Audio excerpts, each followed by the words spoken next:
Assalamualaikum warahmatullahi wabarakatuh. Alhamdulillahillazi arsala rasulahu bil huda wa dinil haqq liyuzhirahu 'ala ad-din kullih walau karihal musyrikun. Asyhadu an la ilaha illallah wahdahu la syarika lah wa asyhadu anna sayyidana Muhammadan abduhu wa rasuluh. Allahumma salli wa sallim ala sayyidina wa habibina Muhammad wa ala alihi wa ashabihi wa man tabi'ahum bi ihsanin ila yaumiddin. Qala Allah Ta'ala, a'udzu billahi minasy syaithanir rajim. Bismillahirrahmanirrahim. Ya ayyuhalladzina amanu taqullaha wal tanzur nafsum ma qaddamat lighad wattaqullaha innallaha khabirum bima ta'malun. Sadaqallahul azim. Yang saya hormati dan dikasihi sekalian ahli keluarga, yang hormati lagi dikasihi ibunda yang tercinta, adik-adik, adik-beradik, sanak saudara, khususnya muslimin muslimat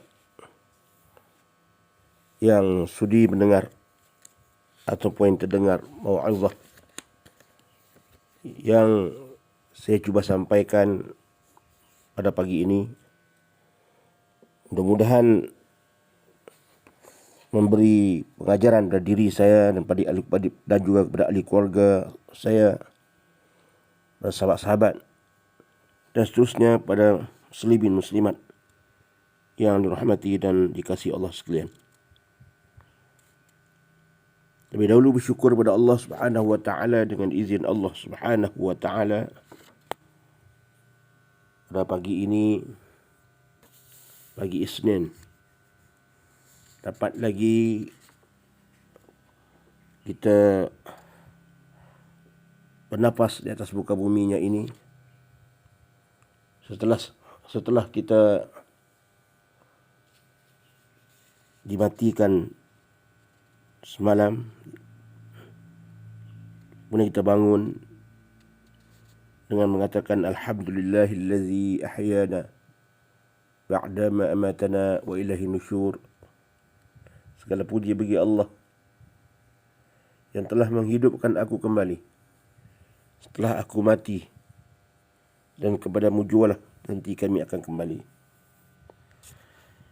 Muslimin muslimat yang dirahmati Allah sekalian, pada pagi ini izinkan saya membaca kitab Mustika Hadis, baik berkaitan dengan galakkan kita memberi bantuan serta balasan usaha yang Allah berikan kepada kita sebagai penuntut ilmu dan juga sebagai orang yang mencurahkan ilmu, dan juga rahmat dan pujian Allah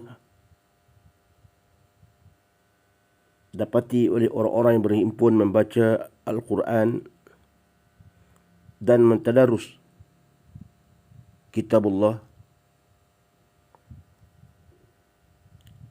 Amalan seseorang sahajalah yang akan menentukan kedudukannya di hari akhirat.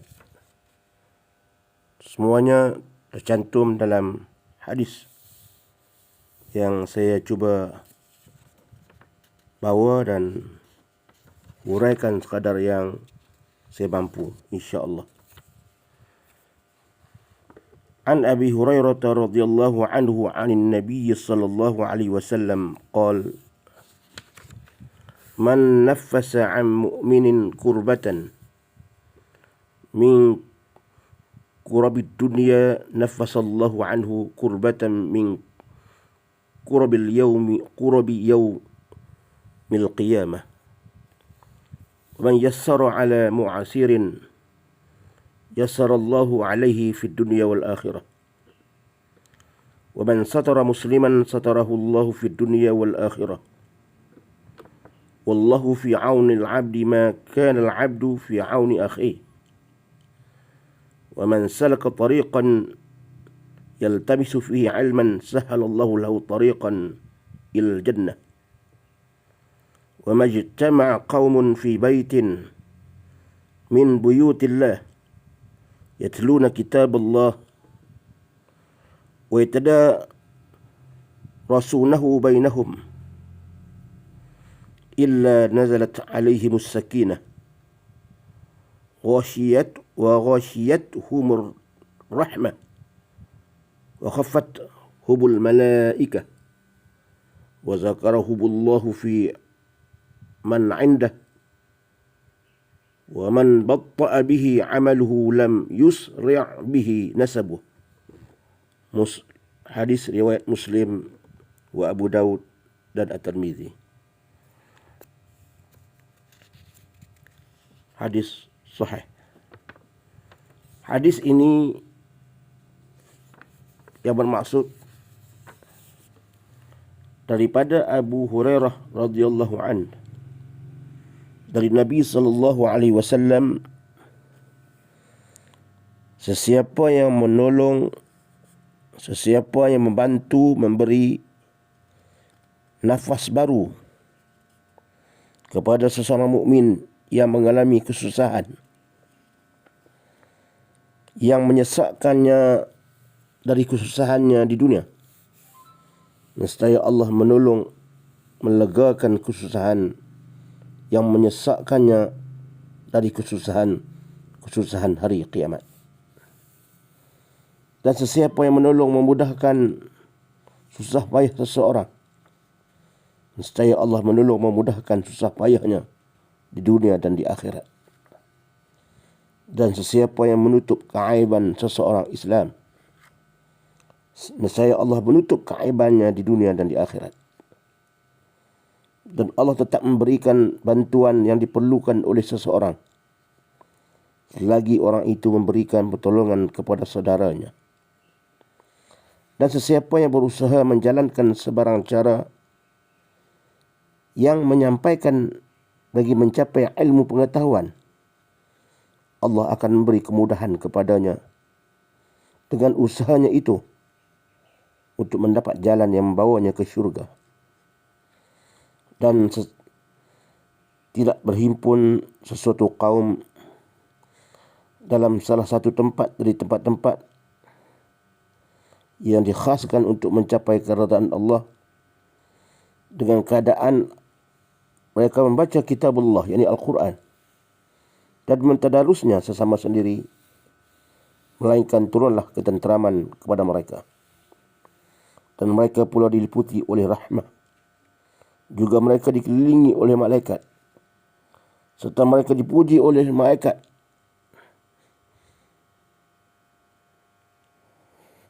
Serta mereka dikelilingi oleh malaikat, serta mereka dipuji oleh Allah Ta'ala dalam kalangan makhluk-makhluk yang mulia di sisinya.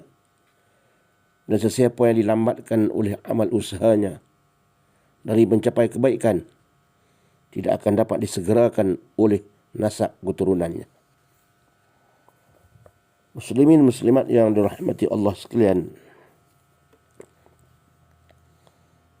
hadis daripada kitab ini, yang dari kitab Mustikah Hadis, berkaitan dengan bab menuntut ilmu dan kelebihannya.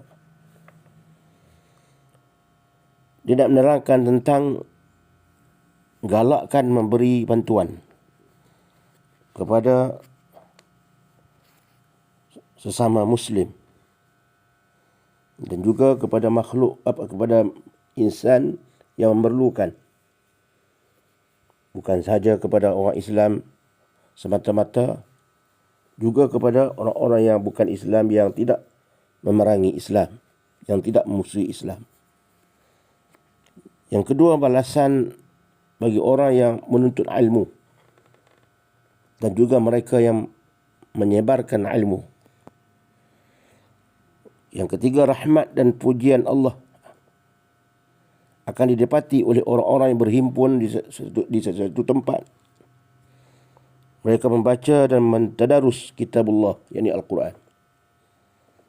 Dan yang keempat, amalan seseorang sahajalah yang menentukan kedudukannya hari di akhirat. Muslimin muslimat yang dirahmati Allah sekalian, tiap-tiap orang dalam alam kehidupan dunia ini sudah tentu mempunyai hajat-hajat dan kemahuan untuk mendapat manfaat dan mengelakkan mudarat. Sedangkan hajat-hajat itu dan kemahuan itu sebahagiannya ada yang tak dapat dicapai, melainkan dengan jalan kita membantu dan kita bersama-sama berganding bahu berusaha mencari jalan untuk dia keluar daripada masalah yang dihadapinya. Keadaan yang demikian sebenarnya tidak terlepas daripada seseorang pun. Walaupun dia seorang dari golongan yang mungkin senang lenang atau punyai kekuasaan, dia pasti memerlukan bantuan daripada seseorang. Oleh itu, hidup ini secara bermasyarakat adalah suatu tabiat semula jadi oleh umat. Orang susah, orang yang miskin, orang yang fakir, dia memerlukan bantuan daripada masyarakat, daripada individu, daripada orang-orang yang tertentu, daripada golongan-golongan yang tertentu. Orang kaya pun memerlukan bantuan, walaupun bukan dalam bentuk kewangan. Mungkin dia memerlukan bantuan dalam bentuk yang lain. Mungkin khidmat untuk bekerja membantunya, khidmat untuk menjaga keselamatannya. Kalau kadang-kadang kalau dia sakit, dia memerlukan bantuan pada doktor ataupun ahli-ahli perubatan untuk mengubatinya. Pendek kata, semuanya manusia kehidupan ini Allah aturkan. Dia memerlukan bantuan antara satu sama lain. Manusia tidak boleh hidup sendiri. Manusia bukan makhluk yang boleh hidup keseorangan. Walaupun dia ada segala kelengkapan, walaupun dia ada segala kemudahan, dia pasti memerlukan bantuan. Sekaya mana dia, setinggi mana kedudukannya, dia pasti memerlukan bantuan. Jika berlaku kematian, dia perlu kepada orang lain yang untuk menguruskan jenazahnya. Dia memerlukan orang lain untuk mengkebumikannya. Dia memerlukan orang lain untuk menyembahyangkannya. Dan dia memerlukan orang lain untuk mendoakannya. Itulah kehidupan manusia. Tambah-tambah lagi bagi orang yang fakir hidupnya, susah hidupnya, atau dia ada masalah dalam kehidupan, maka tambah-tambah lagi lah bantuan perlu diberi atau kita mencari jalan bagi seorang Muslim untuk melepaskan bebanan hidupnya. Allah mengatakan dalam hadis ini, memberi bantuan kepada orang yang memerlukan sama ada pertolongan itu sedikit ataupun banyak, amatlah baik Karena ia bukan saja akan mendapat pertolongan dari orang lain, bahkan Allah Azza wa Jal tetap memberikan pertolongan yang sejenis dengan perbuatan yang baik itu, bukan sahaja di dunia, bahkan juga di akhirat. Allah akan membantu balik kita. Kita membantu orang yang susah, kita melepaskan bebanan masalah orang yang memerlukan, Allah akan membebaskan bebanan kita di hari akhirat. Bahkan Allah membalaskan, Allah membebaskan, Allah melepaskan bebanan kita di dunia ini pun. Allah membebaskan masalah yang kita hadapi jika kita rajin membantu manusia yang lain, apatah lagi di akhirat. Ini disebut oleh hadis Rasulullah sallallahu alaihi wasallam. Ini diberitahu oleh Allah Subhanahu wa taala. Man naffasa 'an mu'minin kurbatan min kurabid dunya, naffasallahu anhu kurbatan min kurabi yaumil qiyamah. Sesiapa yang membantu memberi nafas baru. Nafas baru ni maknanya kehidupan yang baru. Beri peluang kehidupan kepadanya seperti orang lain. Membebaskan dia dari masalah yang dihadapi. Kepada seorang mukmin yang menghadapi masalah, kita melepaskan masalah yang dihadapinya, kesusahan yang dihadapinya, yang menyesakkan kehidupannya, sesak dalam hidupnya dari kesusahan dunia. Nescaya Allah akan melegakan kesusahan yang menyesakkannya dari kesusahan hari kiamat. Naffasallahu anhu kurbatan min kurabi yaumil qiyamah. Allah akan melepaskan kesusahannya yang menyesakkannya pada hari kiamat. Sudah pasti hari kiamat seperti mana yang kita tahu. Kita memerlukan bantuan. Kita memerlukan bantuan Allah Subhanahu wa taala pada hari yang penuh dengan manusia-manusia. Hari yang nak menentukan penentuan kita ke arah mana kita nak pergi.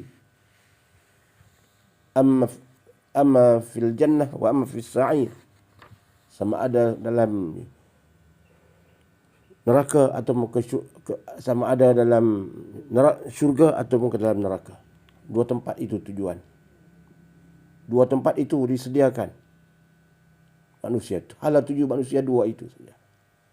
Syurga atau neraka. Kita minta jauh diri kita daripada neraka Allah Subhanahu wa taala. Wal'iyazbillah, na'udzubillah min zalik. Kita minta jauh daripada, berlindung daripada Allah dengan kemudian itu.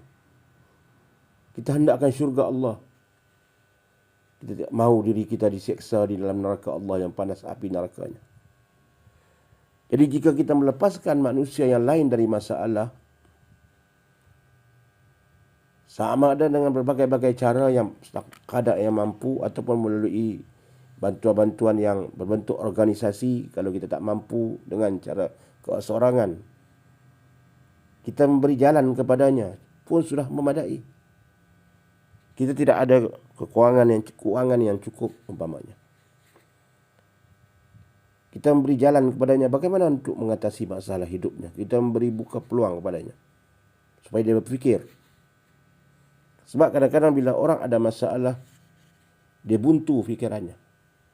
Dia tidak memikirkan jauh ke hadapan. Sebab dia dalam masalah. Kita memberi motivasi kepadanya, kita memberi jalan kepadanya bagaimana untuk mengatasi masalah ini. Itu pun sudah dikira membantunya. Maka jika bantuan seperti itu kita telah dapat lakukan dan akhirnya dia dapat membebaskan kehidupannya dari kesusahan yang berlaku, kesesakan hidupnya, kemudaratan hidupnya, akhirnya dia hidup dalam serba walaupun serba sederhana, Allah akan melepaskan kesusahan kita di hari akhirat. Inilah yang diberitahu oleh Nabi SAW. Karena itu kehidupan ini kita perlu memandang pada manusia lain juga. Jangan makna kehidupan kita ini kita hidup sendiri-sendiri. Ada sahabat handai adik-beradik yang susah kita biarkan. Kita mesti ada hubungan. Kita mesti ada satu perasaan apabila melihat sahabat-sahabat, saudara-saudara semuslim khususnya yang susah. Bagaimana kita nak membantunya sekadar yang kemampuan kita. Lebih-lebih lagi dalam keadaan musim wabak COVID ini, ramai yang memerlukan bantuan dan ramai yang memberi bantuan. Bagi mereka yang terlibat, bagi mereka yang mengambil bahagian dalam memberi bantuan itu, mudah-mudahan Allah Subhanahu Wa Taala masukkan mereka ini dalam golongan yang disebutkan oleh hadis ini. Yakni Allah akan membebaskan mereka daripada kesusahan di hari kiamat kelak, insya-Allah. Muslimin muslimat rahmati Allah sekalian. Di antara bantuan yang boleh diberikan, digalakkan, ialah antaranya membantu meringankan penderitaan dan memberi nafas baru kepada mana-mana orang mukmin. Nafas baru ni makna memberi kehidupan atau peluang kehidupan yang baru kepadanya. Yang boleh dia memulakan kehidupan setelah dia mengalami masalah dalam kehidupan, kesusahan. Maka dengan bantuan yang kita berikan, yang masyarakat berikan, maka akan dengan bantuan itu akan memberi dia peluang kehidupan kepada dia dan juga kepada ahli keluarganya. Sama ada kesusahan itu berbentuk kewangan, kesusahan itu dalam bentuk hutangnya dan sebagainya. Kesusahan dari segi dia mengalami ujian kesakitan, sakit demam dan sebagainya. Itu juga dikira sebagai kita melepaskan bebanan seseorang manusia muslim yang lain. Kita membantunya dari segi bermacam-macam cara lah. Bermacam-macam cara. Allah berikan kita akal. Macam mana cara kita membantu? Muslimin muslimat rahmati Allah sekalian. Sebenarnya bantuan itu tidak terhad kepada orang-orang mukmin sahaja. Dalam kitab Mustika Hadis ini memberitahu bahawa sebenarnya bantuan itu tidak terhad kepada orang-orang mukmin sahaja. Bahkan dianya umum kepada setiap manusia, kepada setiap makhluk Allah yang bernama manusia, terutama manusia yang Islam sudah pastilah orang mukmin, wajib kita bantu. Kemudian manusia yang tidak muslim tapi dia tidak memusuhi orang Islam. Maknanya orang bukan Islam yang susah dan dia tidak memusuhi Islam, maka dia juga wajib dibantu sekadar kemampuan kita. Dan juga kepada setiap haiwan. Setiap haiwan juga kita wajib kita bantu. Dari segi makanannya, dia lapar, kita beri dia makan. Kalau dia sakit, perlu kita rawatnya. Yakni haiwan-haiwan yang selain daripada haiwan-haiwan yang disuruh, yang dibenarkan agama untuk membunuhnya, itu lainlah. Itu tidak diwajibkan. Ini haiwan-haiwan yang lain, haiwan-haiwan yang peliharaan yang dibenarkan oleh Allah Subhanahu Wa Taala untuk kita menjaganya. Kadang-kadang ada yang kita meliharanya, ini wajib kita menjaganya. Sakit, demamnya, kita kena jaga. Sebab itu sekarang ni ada klinik-klinik haiwan dan sebagainya. Kecuali binatang yang memang disuruh oleh agama untuk membunuhnya, itu tak apa. Itulah bentuk baiknya Allah Subhanahu Wa Taala. Betapa pemurahnya, rahmat rahimnya Allah Subhanahu Wa Taala. Dia beri ganjaran kepada manusia, kepada makhluknya yang beriman. Bukan saja membantu sama Muslim, sama makhluk Allah Subhanahu Wa Taala. Bukan saja membantu kepada makhluk Allah yang manusia yang bukan Islam, yang tidak menentang Islam. Bahkan membantu kepada haiwan pun dikira sebagai satu pahala yang akan Allah Subhanahu Wa Taala melepaskan kesusahannya di hari kiamat kelak. Naffasallahu anhu kurbatan min kurbi yaumil qiyamah. Allah akan melepaskan kesusahan di hari kiamat. Kesusahannya di hari kiamat. Begitu juga membantu memberi kemudahan kepada siapa jua yang mengalami kepayahan yang dituntut oleh agama. Dalam masyarakat kita juga kita tahu ada yang susah, ada yang memerlukan bantuan. Kita perlu membantunya. Jika kita tidak ada kemampuan ke arah kewangan, kita bagi sekadar yang mampu. Dan jika tidak ada juga kewangan, kita cuba meminta atau membawa benda-benda perkara-perkara ini kepada pihak-pihak yang tertentu. Di dalam negara kita ini bermacam-macam tempat-tempat ataupun pusat-pusat yang memberi bantuan. Umpamanya pejabat zakat, umpamanya banyak lagi. Jumpa pejabat zakat ataupun Baitul Mal. Jumpa orang-orang yang ditugaskan di setiap tempat oleh pentadbiran negeri dan negara. Di setiap tempat ada orang-orang yang diamanahkan untuk memantau mereka-mereka yang berada dalam kesusahan. Ini tanggungjawab mereka. Tetapi walaupun ini tanggungjawab mereka, kita sebagai yang dekat dengan mereka yang susah ini, kita yang memberitahu kepada mereka itu. Maka mereka diamanahkan untuk memantau itu, kadang-kadang tidak tahu bahawa kadang-kadang sahabat kita ini susah.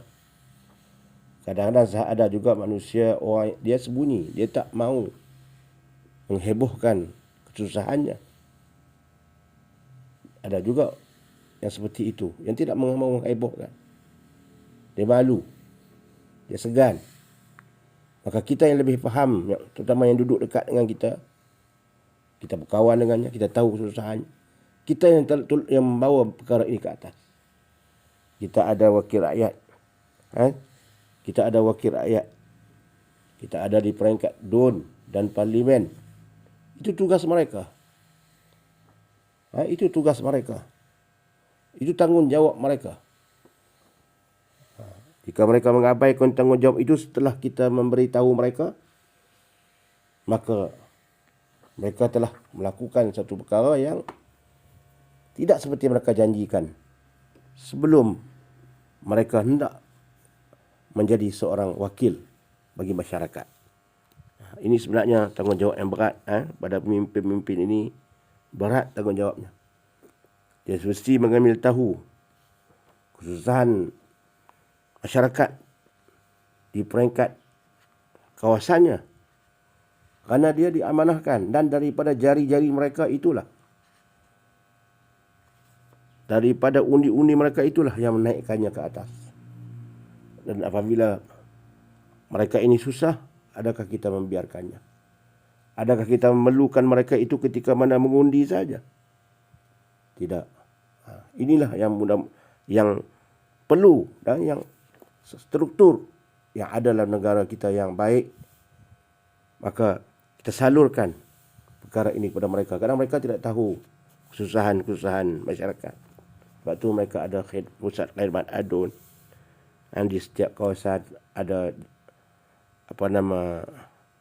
wakil-wakil mereka. Salurkan maklumat itu kepada mereka. InsyaAllah kita akan dapat melepaskan kesusahan yang berlaku kepada sahabat kita ataupun orang Islam ataupun orang bukan Islam. Berlaku kepada mereka. Maka Allah akan bantu kita. Begitu juga misalnya orang yang menanggung hutang sedang ia tidak dapat membayarnya pada masa yang ditetapkan. Orang yang demikian keadaannya dikehendaki menolongnya. Kita menolongnya dengan jalan dibebaskan dari semua atau sebahagian hutang yang ditanggungnya ataupun diberi tempoh yang lain untuk memudahkan ia membayarnya. Ini juga diberitahu oleh hadis Rasulullah SAW. Kadang ada orang yang berhutang tak dapat membayar masa ditetapkan. Tempoh masanya telah tamat, hutangnya belum terbayar. Maka Allah amat menyukai jika ada manusia yang dapat membantunya dengan cara dibebaskan dari semua hutangnya itu. Itu kalau kita ada kemampuan. Sehingga jika tak bayar sampai satu peringkat ada orang nak mengugutnya. Hari ini kalau jika dia hutang dengan orang-orang yang tertentu, macam alung dan sebagainya, kadang-kadang diugut, dicurahkan cat lah di rumahnya, dirosakkan segala hartanya lah dan sebagainya, dimugutkan dengan surat diletakkan di pagarnya lah, macam-macam yang kita baca. Sedangkan yang terlibat ini adalah saudara kita, sesama Muslim. Maka kita sebagai orang Islam, kita mesti mencari jalan untuk melepaskan dia daripada hutang tersebut. Sama ada kita bagi orang yang ada kemampuan, bagi orang yang kemampuan yang contohnya jutawan dan sebagainya. Kalau dia nak membebaskan hutang kawan itu, contoh 10,000, kalau dia boleh bayar sekaligus, alhamdulillah. Sebab dia ada duit. Allah akan membebaskan di hari akhirat nanti. Segala khidmat, segala bantuan diberikan tu, Allah akan ganti dengan Allah membebaskannya daripada kepayahan semasa di padang mahsyar di hari akhirat. Ataupun kita tidak mampu untuk memberi seperti itu, kita memberikan sedikit, kita kumpul duit sedikit-sedikit. Ataupun kalau kita tak mampu seperti itu pun, tak mampu juga, maka kita memberi peluang kepadanya. Kita berjumpa seseorang yang dia berhutang itu supaya dapat menangguhkan bayaran hutangnya. Sampai peringkat itu pertolongan, bantuan yang Allah kehendaki daripada seorang Islam. Untuk kita dapat kedudukan di hari akhirat, untuk kita Allah bebaskan kehidupan kita. Allah bebaskan diri kita di hari yang penuh dengan kesusahan di padang mahsyar kelak. Kita dapat kedudukan yang baik di hari akhirat kelak jika kita membebaskan saudara mara kita ataupun sesiapa saja di dunia ini daripada kesusahan. Macam juga orang yang menyewa rumah kita sekarang musim Covid ini. Dia tidak mampu membayar sebab dia tidak ada kerja, dia berhentikan kerja. Dia menyewa rumah kita. Dia tak mampu membayar sebab mungkin dia seorang peniaga umpamanya. Kalau dia makan kerja gaji bulanan lainlah. Kalau seorang yang bekerja sebagai peniaga, dia tidak mampu untuk nak buka kedai, gerai dan sebagainya. Bagaimana dia nak membayar sewa rumah kita? Maka dia terhutang dengan kita. Maka jika kita boleh menghalalkan hutang itu, makna kita kata tidak mengambil sewa itu, maka itu juga dikira sebagai kita melepaskan kesusahan hidupnya. Maka di hari akhirat besok kita termasuk di kalangan orang-orang yang Allah beri kemudahan di padang mahsyar. Seseorang Islam yang sedang mengalami susah payah dalam satu masalah agama, juga kita hendaklah menolongnya dengan kita memberi ajaran untuk melepaskan dia dari kesusahan itu. Contoh, seseorang Muslim, dia tidak faham dalam masalah agama, datang minta pandangan kita, maka kita perlu bagi kita yang tahu sedikit sebanyak ilmu yang berlandaskan syariat, bukan berlandaskan hawa nafsu atau teka-teka, tidak.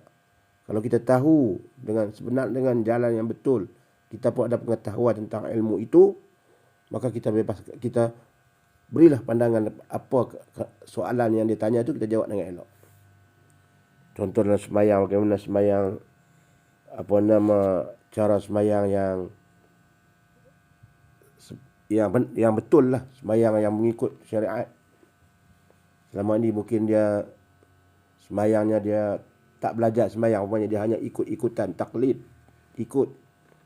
Dia rasa tak jadi dengan sembahyang seperti itu, dia nak menambahkan lagi kualiti sembahyangnya. Dia bertanya kepada kita, kita menjawab soalan itu, kita mengajar kepadanya, kita menerangkan kepadanya.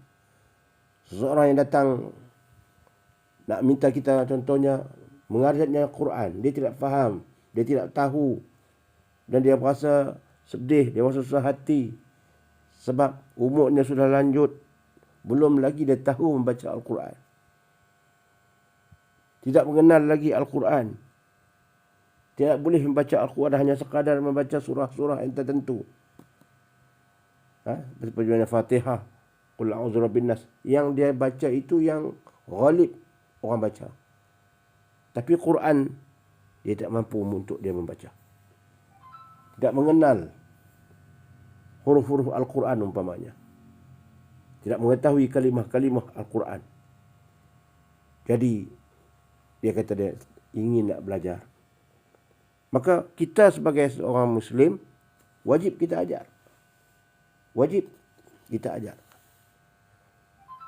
Untuk melepaskan kesusahan itu pun sebagai satu kesusahan bagi dirinya. Bagi orang yang tidak tahu membaca Quran sebenarnya, kalau dia muhasabah diri, itu merupakan satu kesusahan yang lebih besar sebenarnya. Sebab dia membawa sampai ke hari akhirat. Dia membawa sampai ke dalam kubur. Bagi orang yang tak boleh membaca Al-Quran, tak mengenal Al-Quran, tidak mahu berusaha untuk baca Al-Quran, dia kubur dah tanya dah, ma imamuka? Siapa imam kamu? Itu adalah soalan ini kita tahu. Bila ditalqinkan ma imamuka, kita jawab Al-Quranu imami. Quran itu imamku. Tapi bagaimana kita boleh mampu untuk menjawab Al-Quran itu imamku jika sekiranya di dunia ini kita tidak mengenal Al-Quran, kita jauh daripada Al-Quran, dan kita tidak tahu pun membaca kalimah-kalimah yang ada dalam Al-Quran? Adakah diri kita mampu untuk menjawab? Sedangkan pada hari itu yang menjawabnya adalah bukan mulut kita. Di dalam alam barzakh ini bukan mulut kita. Amalan kita yang akan menjawab. Sebab itu satu benda yang memberatkan seseorang itu, menyusahkan seseorang itu dalam kehidupan. Sama di dunia dia rasa sedih, dalam diri dia rasa macam satu kesedihan, dia tak mampu baca Quran. Dia rasa macam satu yang kekurangan diri jika tidak boleh baca Quran. Dalam diri dia, manusia lain mungkin tidak tahu, dia rasa sedih. Bila dia melihat orang lain baca Quran, dia tak boleh baca Quran, dia rasa sedih. Tambah lagi bila dia mendengar Quran ni sampai ke akhirat. Dia membawa sampai ke akhirat soalan-soalan itu. Berkaitan dengan Quran ini, di kubur pun ada, di daripada mahsyar pun ada. Tak terlepas dengan Al-Quran. Sebab Al-Quran ini merupakan kalamullah, kitab Allah. Kitab Allah yang Allah berikan kepada kita sebagai panduan. Dan juga ada pusaka Nabi sallallahu alaihi wasallam yang Nabi tinggalkan kepada kita.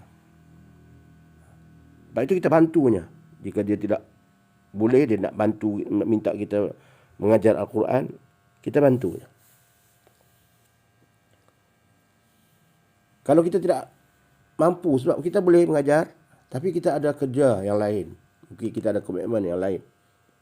Kita contohnya kita kerja sibuk umpamanya. Kita bantu segi mana? Boleh bantu segi lain.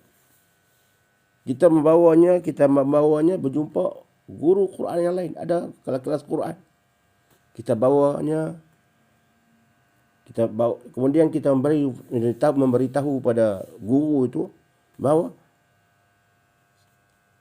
kita hendak kawan kita yang ini, dia yang mengajar. Dan bulanan, jika ditakdirkan ada bayaran bulanan, kita yang menanggungnya. Kita yang membayarnya. Mana kawan yang susah itu, yang minta pertolongan, bantuan daripada kita itu, yang minta bantuan itu, tidak perlu bayar apa-apa. Kita yang tanggung setiap bulan. Itu pun dikira sebagai melepaskan kesusahan sahabat kita. Kita nak mengajar, kita tidak mampu sebab masa kita. Tapi kita bagi orang lain yang mengajar, tapi segala kewangan, segala bayaran, kita yang bayar. Itu juga Allah Subhanahu Wa Taala nilai bahawa kita telah membantu hamba Allah tadi. Ini merupakan perkara yang kita semua alami perkara ini. Kita alami dalam kehidupan ini, kita alami. Kalau tak kita mungkin orang lain. Dia pasti mengalami. Dan inilah kehidupan manusia. Dan inilah orang yang baik sebenarnya. Orang yang baik. Dia rasa diri dia tak boleh baca Quran, dia mengaku kesilapannya. Kenapa kita nak bersembunyi diri kita? Sebab Allah tahu. Kita boleh bersembunyi daripada manusia. Kita boleh bersembunyi, berlindung daripada manusia. Walaupun kita tak boleh baca Quran umpamanya.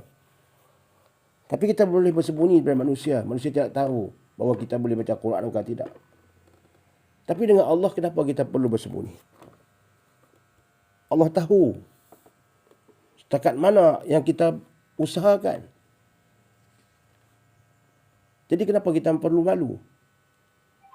Dengan manusia tidak perlu malu sebab Allah tahu. Sebab itu kita cari jalan. Kita sedarkan diri kita sendiri, kita motivasikan diri kita sendiri sebelum kita dipanggil oleh Allah Subhanahu Wa Taala. Allah menyemputnya, menemuinya dengan jalan kematian. Sebelum kita mati, kita dalam keadaan kita menuntut, mana dikira itu sebagai mati yang baik. Allah nilai dia, walaupun dia tak habis baca Quran, tapi dia dalam keadaan dia sedang menuntut ilmu untuk membaca Quran, maka dia dikira sebagai orang yang ahli Quran. Dia nak membaca Quran. Daripada yang dia tak belajar langsung, tak ada minat langsung, itu lain. Dia yang tidak termasuk. Muslimin muslimat yang rahmati Allah sekalian, yang ketiganya, menolong menutup kesalahan atau keaiban orang lain. Menurut beberapa hadis bahawa sesiapa yang mendedahkan keaiban saudaranya, banyak hadis yang berkaitan kita mendedahkan aib orang ini. Banyak hadis. Bahawa sesiapa yang mendedahkan keaiban saudaranya, nescaya Allah akan mendedahkan keaibannya sekalipun di rumahnya sendiri. Kalau kita mendedahkan keaiban orang, maka di akhirat nanti Allah akan mendedahkan keaiban kita. Termasuk aib kita di rumah sendiri. Kita dengan isteri kita. Manusia tidak tahu apa aib kita di rumah. Kita orang nampak keaiban kita mungkin di luar daripada rumah. Tapi jika kita mendedahkan aib manusia yang lain, di akhirat nanti Allah akan mendedahkan aib kita, termasuk aib kita ketika di rumah. Sebab begitu sekali Allah Subhanahu wa taala tidak mahu kita mendedahkan aib manusia yang lain. Allah tidak mahu. Wa man satara musliman satarahu Allah fid dunya wal akhirah. Barang siapa yang menutup keaiban seseorang Islam, saya Allah akan menutup keaibannya di dunia dan di akhirat. Di dalam keaiban ini, mendedahkan keaiban ini, dia ada beberapa cara, beberapa perkara yang beberapa cabang. Pertamanya, orang yang tidak terkenal melakukan maksiat. Dia memang orang yang tak terkenal, orang biasa, orang awam yang tak dikenali seperti kita. Orang tak kenal kita. Kalau orang duduk jauh dari sini pun sebut nama kita, tak kenal kita. Jika orang yang tidak terkenal melakukan maksiat, maka orang yang demikian, kalaulah dia terlanjur melakukan satu perkara yang tidak baik, maka dialah orang yang dikenaki diberi pertolongan menutup keburukannya dan keaiban dilakukannya. Kalau orang biasa-biasa, kita ni orang biasa, banyakkan kita ni orang biasa, orang kampung, melakukan keaiban, wajib kita tutup. Jangan dedahkan aibnya. Jangan diwasapkan benda-benda itu kepada orang lain. Dan sekarang zaman ni, zaman teknologi ni, cepat berita sampai. Kadang seluruh dunia boleh baca. Bahkan ada gambarnya pula, kadang dia ambil gambar lagi. Didedahkan keaiban. Sedangkan dia ni bukan orang yang dikenali. Orang biasa saja. Ini Allah Subhanahu wa taala, kalau kita dedahkan aib mereka, di hari akhirat besok Allah akan mendedahkan aib kita. Bukan saja aib kita di luar, termasuk aib kita dalam rumah tangga kita. Allah akan dedahkan. Ini diberitahu oleh Rasulullah dalam hadis. Kemudian kita perlu menutup keaiban yang dilakukannya, dan tidak harus didedahkan atau diperkatakan, kerana perbuatan itu demikian, itu adalah perbuatan mengumpat, dikira sebagai perbuatan mengumpat yang nyata haram hukumnya. Itu bagi yang pertama. Yang kedua, orang yang terkenal. Orang ni dia terkenal, dikenali oleh masyarakat, dikenali oleh orang ramai, orang yang terkenal.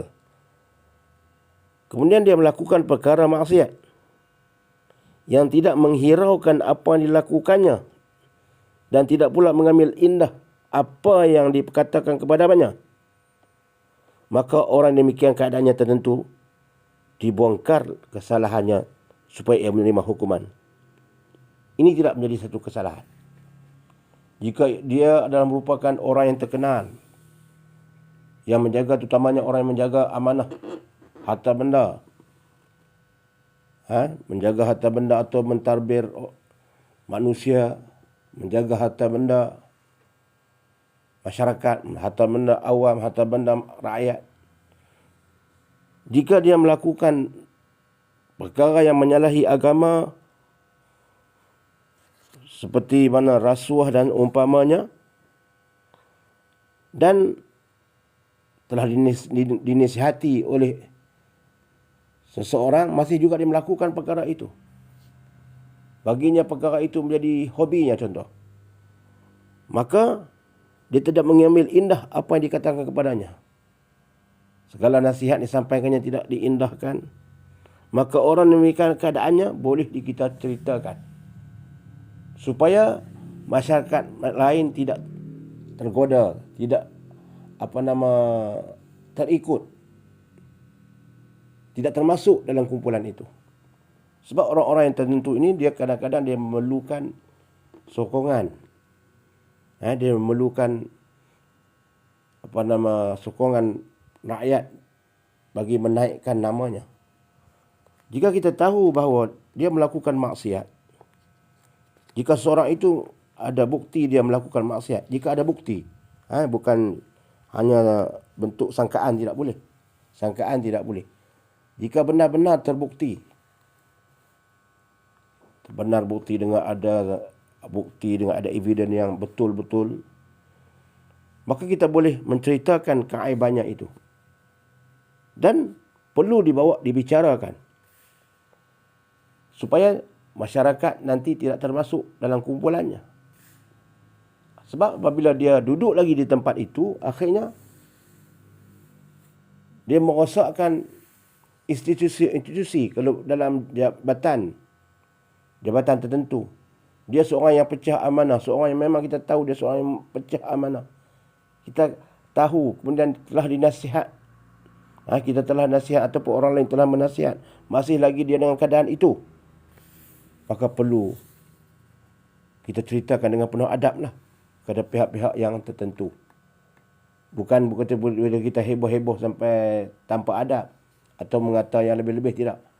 Kita bawa perkara itu kepada pihak ke atas lagi supaya institusi kita itu stabil balik. Institusi kita itu tidak dalam keadaan kucak-kacir. Bila institusi sesuatu itu ditadbir oleh orang yang tidak amanah, itu satu benda yang mungkar.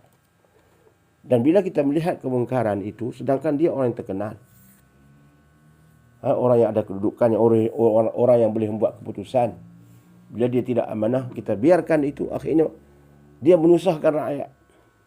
Dia telah menzalimi rakyat. Dia menzalimi orang di bawahnya. Maka dia perlu dibicarakan dengan penuh keadilan.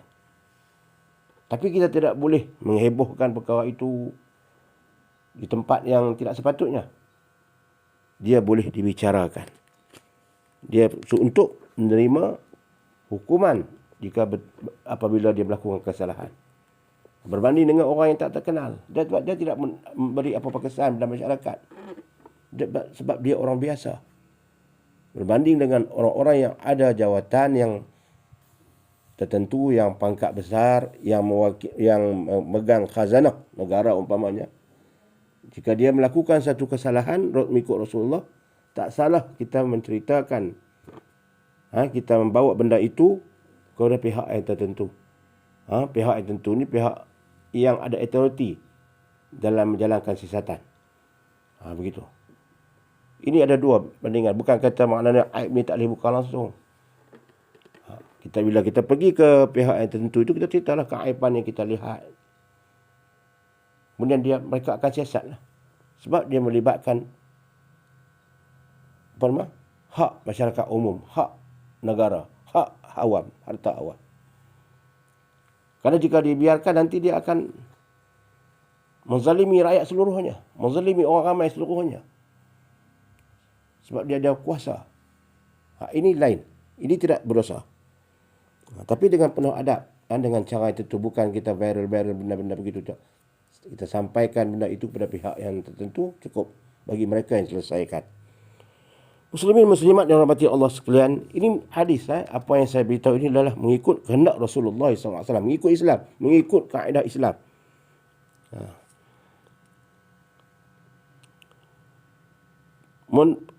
Diberitahu lagi dalam hadis ini, pertolongan menutup kesalahan dan keaiban seorang Islam itu adalah dengan beberapa syarat. Pertama, kesalahan yang dilakukan itu berhubung dengan hak Allah Ta'ala. Dengan hak Allah Ta'ala, kita boleh tutup. Contoh dia, kita tengok dia tak sembahyang. Itu hak dia dengan Allah. Dia bukan hak dia dengan kita. Hak dia dengan Allah. Dia tak sembahyang. Kita tak boleh mendedahkan aibnya kepada orang. Kita menceritakan kepada orang bahawa dia ni tak sembahyang. Kita telah mengaibkan dia. Hak dengan Allah ini, Allah Subhanahu Wa Taala suruh kita tutup. Tak boleh kita mendedahkan. Dia tidak ada kaitan dengan diri kita. Dia tak sembahyang itu dia dengan Allah. Kenapa kita nak mendedahkan? Dan kita cari jalan macam mana untuk kita mengubahkan sikapnya. Supaya suatu hari dia jadi melakukan sembahyang. Bahkan mudah-mudahan suatu hari dia menjadi ahli ibadat. Berapa ramai yang dahulunya, banyak contoh-contoh yang dia di antara orang yang lalai. Dalam kisah-kisah orang yang soleh. Ada yang pernah hidup di awalnya bergelomang dengan kesalahan-kesalahan ini. Akhirnya dia bertaubat. Bertaubat dengan bersungguh. Ada yang menjadi waliullah. Dia menyesal sungguh-sungguh. Walaupun awalnya dia terlibat dengan kesalahan. Dia menyesal. Sebab itu kita tak boleh mendedahkan aib orang jika aib itu ada kaitan dengan Allah SWT. Tak semayang ke apa ke. Sebab benda semayang ni benda yang benda tutup, benda tertutup. Benda di rumah. Tak semayang ni mungkin kita tengok dia tak semayang di rumah. Mana orang tahu? Orang keluar berjalan, kita bukan tahu dia ahli semayang ke tidak. Kecuali kita yang rapat dengan dia, kita tahu. Kita sentiasa duduk dengan dia selalu, kita tahu dia setiap waktu duduk dengan aku ni tak semayang. Aku semayang, masuk masjid, masuk surau, dia duduk di luar lagi tak semayang. Lepas tu saya bang balik. Kita tahu dia tak semayang. Sebab waktu semayang dia tak semayang. Kalau kita sampai peringkat tu, tak boleh kita dedahkan pada orang bahawa dia ni tak semayang. Tak boleh. Itu keaifan pada dia. Walaupun dia bersalah, itu hak dia dengan Allah.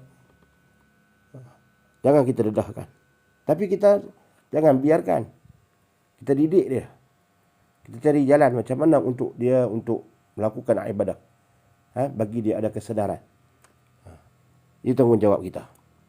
Tapi nak dedahkan aib tu hingga memalukan dia, tidak. Itu dia hak dia dengan. Sebab dosa kita dengan Allah, mudah Allah ampunkan. Mudah Allah ampunkan. Kita menyesal, kita bertaubat kepada Allah SWT. Kedua, kesalahan itu lakukan masa-masa yang lalu. Masa itu dah lama dah, kesalahan yang lama. Janganlah kita dedahkan lagi, ungkitkan lagi. 20 tahun dah kisah itu berlalu. Kita ungkitkan lagi. Usahlah diungkitkan. Usahlah dibawakan aib itu. Keaiban yang dilakukan oleh seorang itu sudah 10 tahun. Kita cuba nak bawa balik kisah itu. Ini Allah, Nabi tak suka. Mengikut hadis ini, Nabi tidak suka. Ketiga, kesalahan itu dilakukan oleh orang yang tidak terkenal. Seperti saya sebut tadi, orang yang tak terkenal pun, orang biasa, orang miskin, orang awam, orang marhin. Seperti kita ini, janganlah kita dedahkan. Sebab kalau kita dedah pun orang tak tahu, orang tak kenal nama kita. Kalau kita bulan surat khabar nak dedah pun, orang baca orang tak kenal nama kita. Orang di Kuala Lumpur pun tak tahu nama kita. Kalau sebut nama kita pun orang tak tahu. Bahkan peringkat negeri pun tak tahu nama kita ni, sebut nama kita orang tak kenal. Peringkat daerah pun kalau sebut nama kita orang tak tahu pun. Kalau orang sebut nama kita orang tak kenal pun. Jadi kenapa didedahkan perkara itu? Allah suruh tutup aib. Bila kita tutup keaiban itu, di akhirat nanti Allah akan menutup keaiban kita. Allah tutup aib kita. Hendakkah Allah nak buka, adakah kita mahu aib kita didedahkan oleh Allah Subhanahu wa taala di hari akhirat nanti? Pada hari pembicaraan nanti, aib kita ini dilihat oleh semua manusia. Bukan kita saja yang melihat. Semua manusia melihat apa aib kita yang kita lakukan di dunia ini. Seolah kita kata, macam Allah tayangkan aib kita itu, apa yang kita lakukan sepanjang hidup kita. Maukah kita melihat manusia semua melihat aib kita? Bukan aib kita di luar saja, aib kita di rumah pun Allah bongkarkan. Manusia melihat. Semua manusia melihat pada hari itu. Allah tayang balik. Sebab kita buka aib manusia, Allah buka aib kita. Sebab itu aib manusia jangan kita buka. Aib kita. Ada benda yang boleh kita buka, itu pun buka dengan cara yang tertib. Kita bawa benda itu, pergi lapor. Bukan kita dedahkan itu, kita mengaibkan dia. Sudahlah kita lapor. Sudahlah kita melaporkan pihak yang tertentu. Kita aib dia itu tak boleh juga lagi. Tak boleh. Sudah kita lapor, kita serahkan pada pihak tertentu. Dan janganlah kita aibkan dia lagi di media masa. Ini tidak boleh. Biarlah dibicarakan dengan cara yang adil. Bukan kita aib dia lagi, kita viralkan lagi. Ini dah berlaku dalam masyarakat sekarang. Zaman ini penuh dengan fitnah muslimat. Janganlah kita termasuk di kalangan orang yang fitnah. Viralnya dengan macam-macam netizennya, dengan mengatakan perkataan yang kotor-kotor, kata-kata yang tidak sepatutnya disebut, dan kadang-kadang menjadi contoh kepada budak-budak kecil, kanak-kanak sekolah, sehingga terbawa.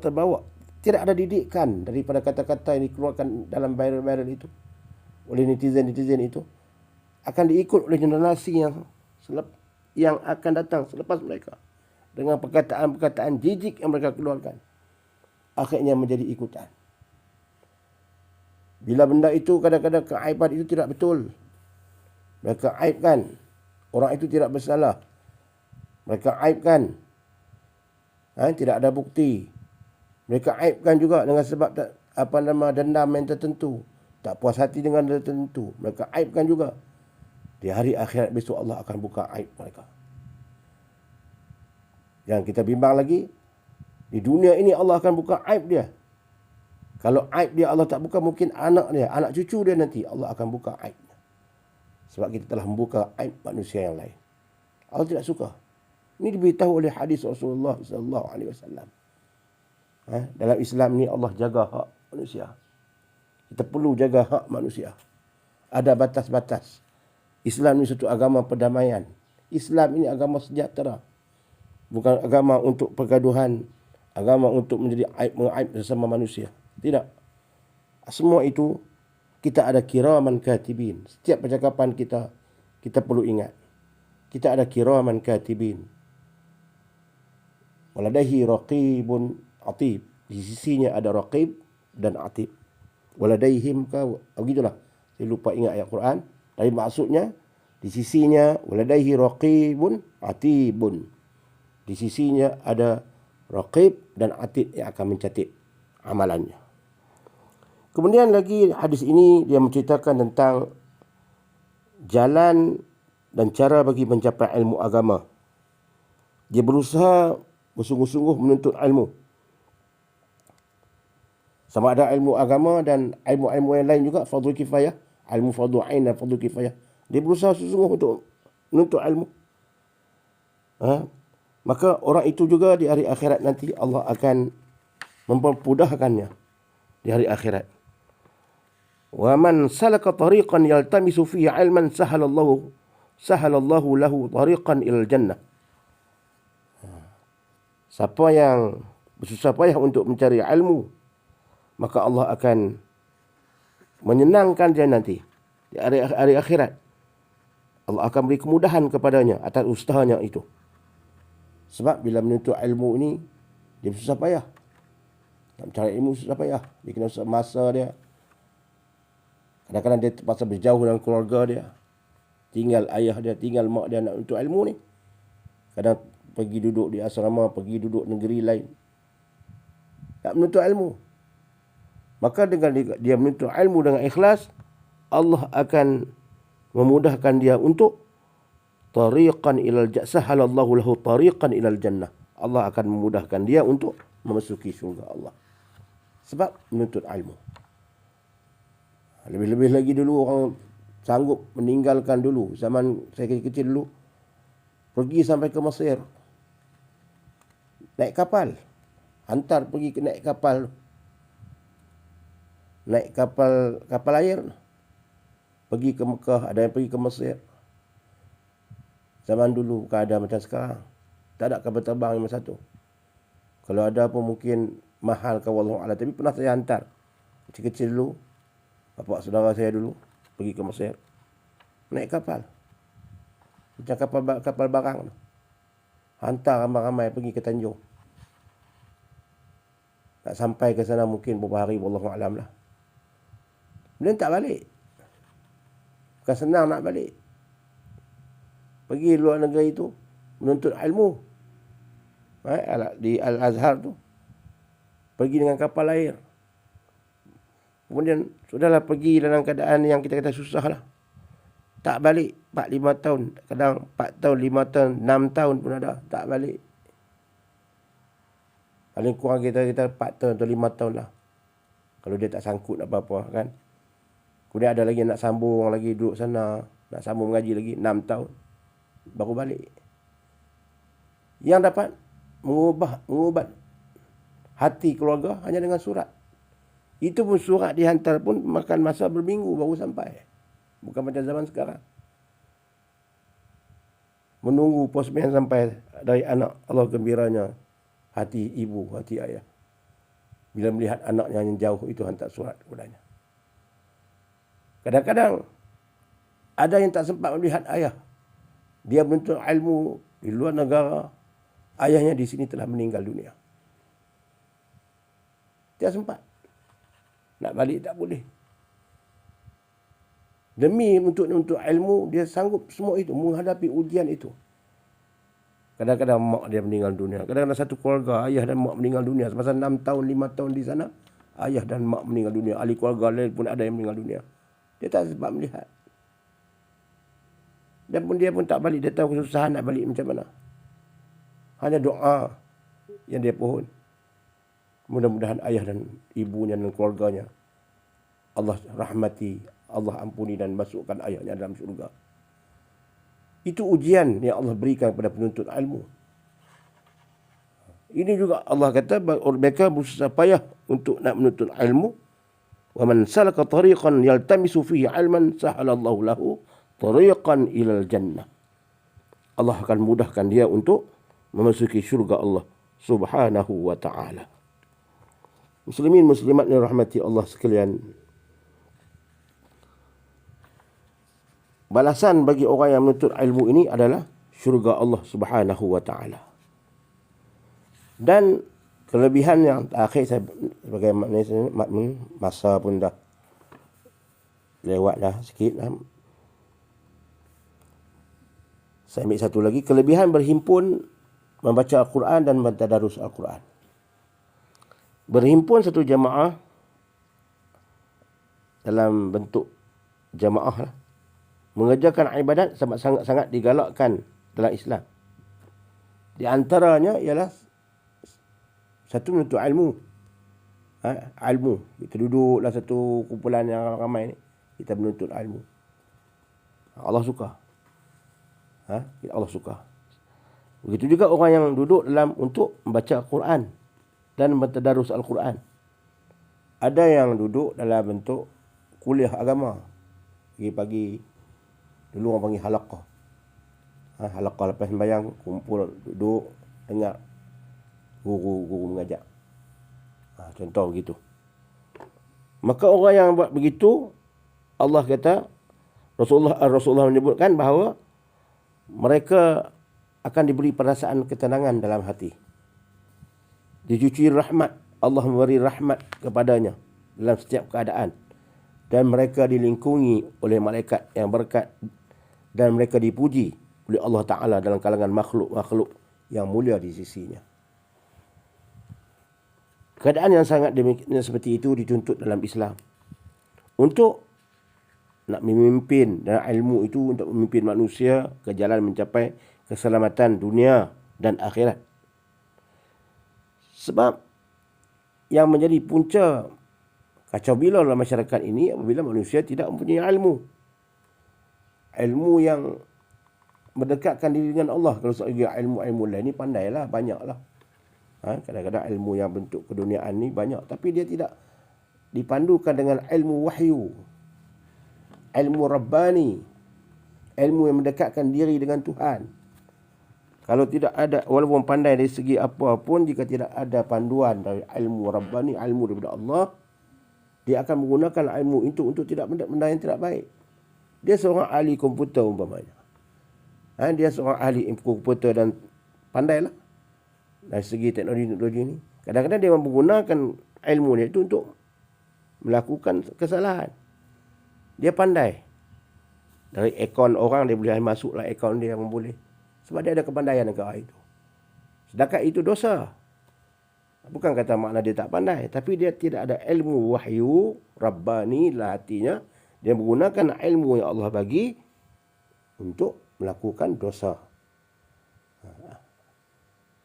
Mungkin di dunia dia terlepas. Ada yang terlepas, ada yang tersangkut. Yang sangkut banyak. Dia benda salah ni kadang-kadang tak lama. Walaupun dia lama, dia makan masa 2-3 tahun, 4 tahun, akhirnya terdedah. Selalunya begitu. Tak ada yang terlepas. Bila terlepas tu, di akhirat dia tak terlepas.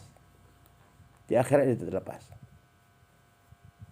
Kecuali dia minta ampun sebelum dia mati, dia minta ampun. Kalau dia makan duit orang, berat sikit lah. Sebab bila kita bersalah dengan orang ni, bersalah dengan manusia, kita kena minta maaf dengan manusia dulu. Kalau kesalahan kita dengan Allah, mudah kita minta ampun kepada Allah SWT. Jika bersangkut dengan makhluk, kita kena minta maaf dekat makhluk dulu. Kita makan duit orang ni susah juga, sebab kadang-kadang manusia itu dah meninggal. Kadang-kadang kita tak tahu lagi dia mana dia duduk. Mungkin dia hidup ke mati ke. Kita makan duit dia. Paling-paling pun kita menyesal pun, kita keluarkan duit sebanyak mana yang kita ambil dulu, kita jariah lah atas nama mereka. Itu je lah cara nak bertaubat. Kalau tak mampu kita nak jumpa orang yang kita ambil duit tu, yang kita makan duit dia tu, kalau dia hidup boleh kita jumpa dia lagi. Ataupun untuk keluarga dia lagi, waris-waris dia lagi. Jika tak ada, itulah jalan untuk bertaubat. Bagi duit, keluarkan duit, kita jariah, sedekah jariah atas nama dia, supaya pahala itu sampai kepada si mati. Ataupun kalau dia hidup di mana pun, sampai pahala dia. Sebab kita tak tahu nak cari. Susah jika kita bersalahan dengan manusia, susah. Sebab itu janganlah sebelum kita sama-sama berjumpa ni, kita maaf-maaf lah. Sebelum dia mati, kita minta maaf lah, siap-siap. Supaya di akhirat nanti dia tidak akan cari kita. Takut dia cari kita, dia minta pahala kat kita, kita kena bagi. Akhirnya itu dia dikatakan muflis tu. Pahala kita semua bagi kepada orang. Akhirnya kita muflis. Muslimin muslimat rahmati Allah sekalian. Kelebihan orang yang berkumpul untuk mencari ilmu ini, mentadarus Al-Quran ataupun mendalami ilmu ini, dikatakan bahawa ada malaikat yang sentiasa berjalan-jalan mata tempat mencari kumpulan orang yang berhimpun, berzikir, bertasbih, bertakbir, bertahmid. Ada kumpulan malaikat dia mencari. Dia terbang mencari majlis-majlis orang yang melakukan amal ibadat ni, dari segi bentuk ilmu ni. Orang yang berkumpul untuk mendalami ilmu, ada malaikat terbang mencari mana ada kumpulan-kumpulan yang sedang menuntut ilmu. Bila mereka berjumpa kumpulan itu, mereka akan beritahu kawan-kawan mereka. Malaikat akan panggil malaikat-malaikat yang lain, bahawa aku jumpa satu kumpulan mereka ini sedang belajar ilmu agama ataupun ilmu-ilmu yang ada manfaat untuk manusia, untuk mendekatkan diri dengan Allah Subhanahu Wa Taala. Atau kumpulan orang yang sedang mentadarus Al-Quran dan mentadabur Al-Quran. Mentadabur Al-Quran ini mendalami makna Al-Quran, membaca dan mendalami makna. Malaikat jumpa, malaikat akan datang, dan ramai malaikat bila dipanggil, ramai malaikat akan datang. Ramai malaikat akan datang, berkumpul, berumuni ini, di berkumun kita kata, kumpulan ini, serta menaungi mereka ini, kumpulan ini dengan sayap yang berlapis-lapis, sayap mereka hingga ke langit dunia. Itu dia. Mereka duduk di langit. Mereka berkumpul ni menutupi langit tu, kita kata berlapis-lapis tu, kita kata sehingga ke langit dunia. Maknanya bertinan-tinan lah. Begitu. Mereka melihat. Setelah itu mereka menghadap Allah dan memberitahu beberapa pertanyaan. Mereka pun menjawab, beritahu Allah dengan beberapa berita. Lalu Tuhan menyatakan kepada mereka dengan firman-Nya, hendaklah kamu menjadi saksi bahawa aku telah mengampunkan dosa mereka tadi itu. Allah kata kepada malaikat, hendaklah engkau menjadi saksi, kamu menjadi saksi, wahai malaikat, aku telah mengampuni mereka itu. Mereka yang duduk dalam majlis ilmu itu, aku mengampuni mereka. mendengarkan firman Allah itu, salah satu di antara malaikat tersebut berkata, "Ya Allah, ya Tuhan kami, di kalangan ahli zikir, ahli yang mengingati kamu, ahli yang menuntut ilmu itu, ada seorang yang hanya datangkan satu hajat yang lain." Ada kami lihat, ada yang duduk memang fokus untuk ilmu, majlis ilmu. Ada seorang lelaki yang dia bukan datang, dia hanya datang satu hajat yang lain. Mungkin dia datang tu ke surau ke masjid tu, dia singgah. Ataupun dia qada hajat ke apakah, singgah di masjid. Kemudian dari situ dia duduk. Bila orang mengajak, dia duduk juga. Dia masuk dengar. Bila ada orang mengajak, dia masuk dengar. Ataupun ada orang yang lari daripada musuh umpamanya.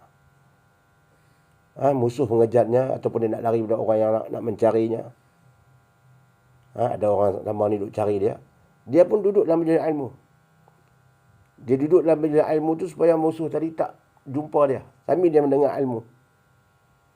Dia duduk tu bukan kata dia dah fokus buat malam lain, bukan dia fokus kerana nak dengar ilmu tu dah.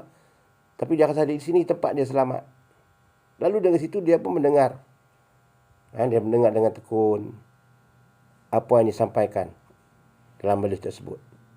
Dia tidak ikut dari awal. Dia cuma datang dalam keadaan dia nak selamatkan diri dia. Dia duduk dalam bilik itu. Maka dia hajat yang lain. Dia bukan hajat dia nak untuk ilmu, tapi dia duduk dalam majlis itu. Dia duduk bersama mereka. Allah berkata, kumpulan itu ialah orang-orang yang sempurna kebaikannya. Orang itu pun aku iktiraf juga kebaikannya. Sampai begitu sekali. Dengan kesempurnaan mereka tidak akan hampa orang yang duduk bersama-sama mereka. Orang yang macam tu pun dia tidak hampa, dia tidak duduk kosong. Kerana duduk juga dalam majlis ilmu. Berkumpul dengan orang yang majlis ilmu, walaupun dia itu bukanlah orang yang fokus pada peringkat awal yang untuk duduk majlis ilmu, di akhirat nanti Allah SWT, Allah kata Allah juga memberi kemudahan kepadanya. Allah akan melepaskan dia. Allah akan memudahkan dia untuk memasuki syurga Allah SWT. Kerana berkumpul dalam majlis ilmu. Sebab itulah tuan-tuan muslimin-muslimat, akhir sekali, ilmu ini penting. Allah suka melihat ilmu. Sebab itu kawasan-kawasan yang ilmu ke sekolah umpamanya. Sebab itu sekolah, kawasan-kawasan majlis ilmu ni, sekolah ni adalah merupakan satu kebun. Sekolah, tak kira lah. Sekolah kebangsaan ke, sekolah agama ke, dia merupakan taman-taman syurga. Sebab itu ilmu. Sekolah ni semua dia mengajar ilmu yang bermanfaat. Mana ada sekolah yang mengajar ilmu untuk mencuri? Tidak ada. Tidak ada sekolah yang mengajar untuk orang untuk merompak. Tidak ada. Tidak ada sekolah untuk mengajar manusia untuk menjadi manusia yang jahat. Tidak ada. Semua sekolah dididik, sekolah kebangsaan ke, sekolah agama ke, mengajak manusia untuk menjadi seorang insan yang baik, yang mendekatkan diri dengan Allah, dan juga untuk mengetahui ilmu fardu ain dan ilmu fardu kifayah. Ilmu ain ni ustaz-ustaz yang mengajar, guru agama yang mengajar. Fardu kifayah yang lain ni guru-guru yang lain yang mengajar. Pertukangan dan sebagainya lagi lah. Segi bahasa dan sebagainya. Sebab itu sekolah itu juga dikatakan sebagai taman-taman syurga. Kita duduk dalam kawasan sekolah itu, maknanya kita duduk dalam taman-taman syurga. Kalau orang faham betul-betul, Allah, Masya Allah. Allah, jika kita ikhlas, Allah menaungi kehidupan kita. Selagi mana kita duduk dalam bilik ilmu.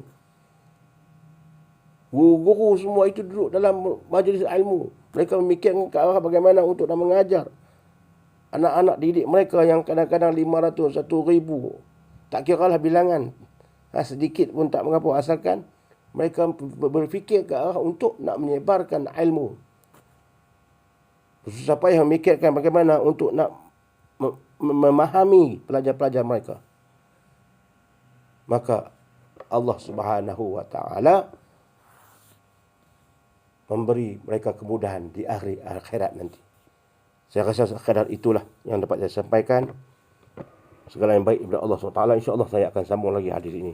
Justru masalah-masalah nanti, jika dipanjangkan umur, dan diberi masa. Mudah-mudahan segala yang baik itu adalah daripada Allah SWT, dan yang tak baik itu adalah daripada diri saya sendiri.